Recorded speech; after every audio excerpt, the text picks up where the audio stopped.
I'm not ashamed. What is the ninth plague that God inflicted upon Egypt?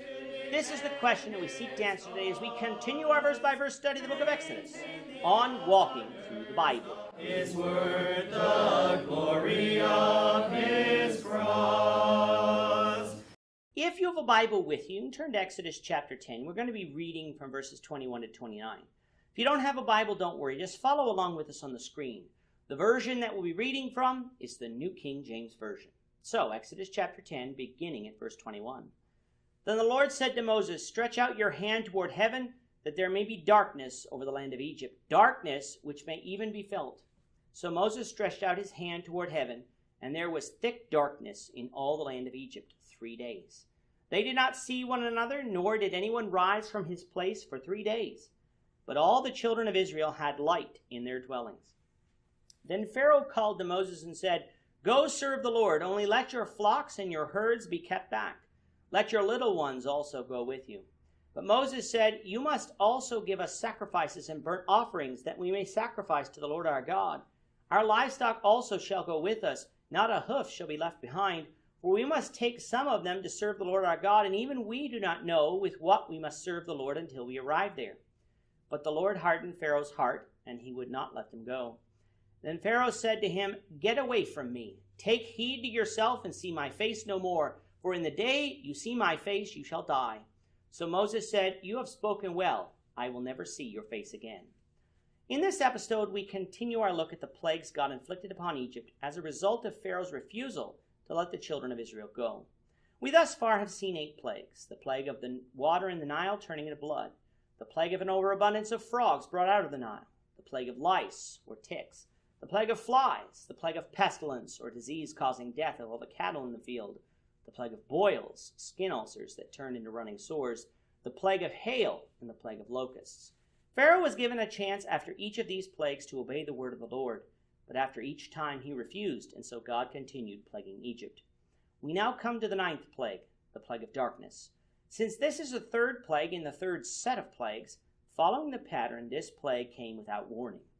And as with many of the other plagues as well, God used something that the Egyptians either were familiar with or that they worshipped to inflict them. But he brought on these inflictions miraculously. The Nile water usually turned red. God not only turned it red, but he turned it into blood.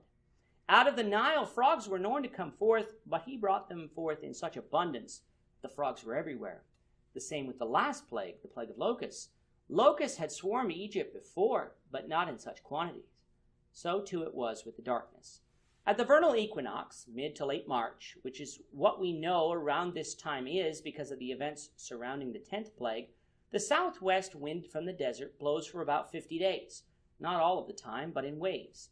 Thus, sand is blown up into the air, blocking out much of the sun's light, making it dark. If God is using sand here, or some other means, like volcanic eruption from someplace else on the planet that brings ash that blocks out the sun, we don't know.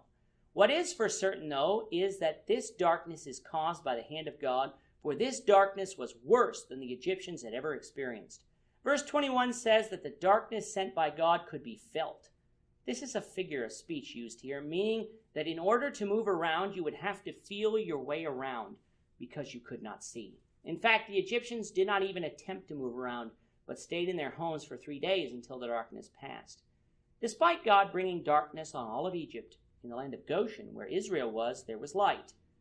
If this truly was a terrible sandstorm in Egypt or something similar, God is able to control the elements to prevent them from spreading to where he doesn't want them to go. If it is something even more miraculous, God is able to do that as well, for some people and not for others. Pharaoh again called for Moses and said to him that the people, including the little ones, could go and worship the Lord. This was a change in Pharaoh following the plague of the locusts, for he wasn't going to allow the children or the women to go for fear that they wouldn't return. His only restriction this time was that the animals be left behind. In Pharaoh's mind, if he kept back their animals, which was the source of their wealth, then Israel would have to return and continue their slavery. Moses, however, wouldn't have it.